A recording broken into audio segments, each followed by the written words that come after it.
On y va tout de suite avec 4 astuces pour mieux analyser ton client. Première astuce, observe la façon dont ton client est habillé. Deuxième astuce, observe s'il y a des objets, des tatouages, etc. particuliers. Troisième astuce, écoute la façon de parler, le volume de voix.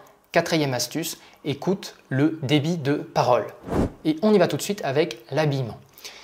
Il y a différentes catégories de personnes sur cette planète.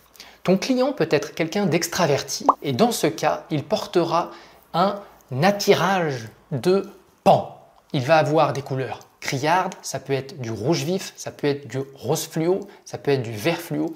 Bref, il veut que les gens le regardent, il veut que les gens portent tous leur regard sur lui ou elle. Ça, ce sont les gens qui sont extravertis. Première polarité.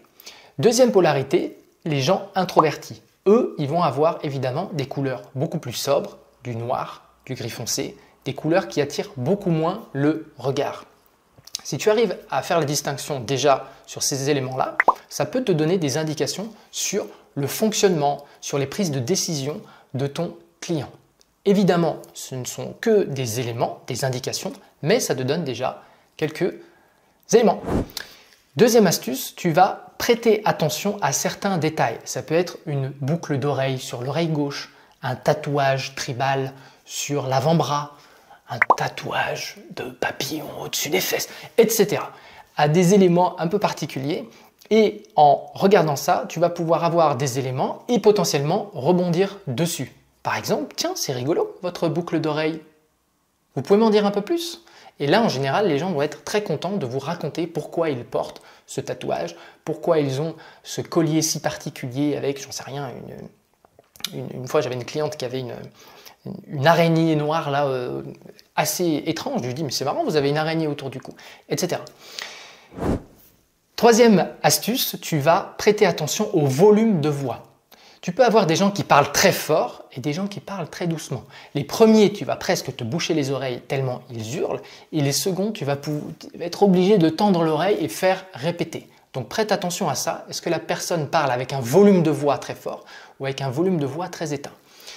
Quand le volume de voix est très éteint, ça peut une fois de plus être plutôt les gens introvertis ou timides ou réservés ou qu'ils te respectent. Ça peut être grosso modo ces éléments-là par rapport à quelqu'un qui parle doucement.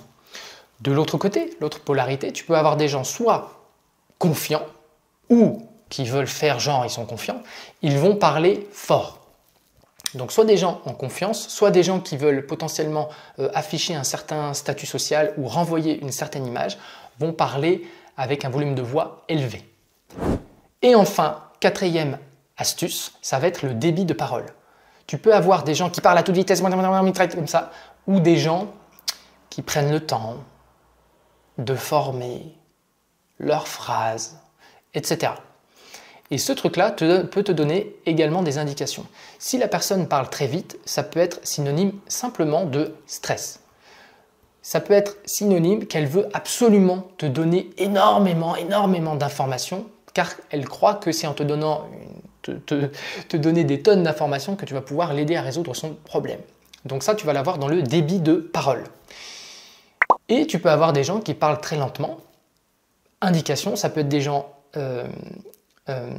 qui ne veulent pas dire de bêtises, donc qui ont peur, on va dire, du jugement. Ça va être des gens potentiellement qui sont respectueux, qui vont vouloir réfléchir à leurs phrases. Ça peut être des gens qui ont un petit problème de perfectionnisme également, c'est-à-dire ils veulent tellement sortir la phrase ou répondre précisément à la question que tu leur as posée qu'ils vont mettre 1000 ans à reformuler ça dans leur esprit. Voilà pour ces astuces, j'espère que ça t'a plu. Tu peux mettre un like à cette vidéo, tu peux t'abonner également et en bonus, tu as dans la description la fiche avec même 3-4 astuces supplémentaires que tu peux télécharger et ensuite imprimer si tu as envie. Évidemment, tu peux récupérer le podcast de cet épisode si jamais tu es dans les embouteillages, en train de rouiller dans le métro, glander dans le métro ou que sais-je et que pour aller à ton boulot, ça met 1 heure. Très bien, prends le podcast, télécharge le podcast et tu peux aussi t'inscrire à la newsletter. Tout ça, c'est dans la description. Merci.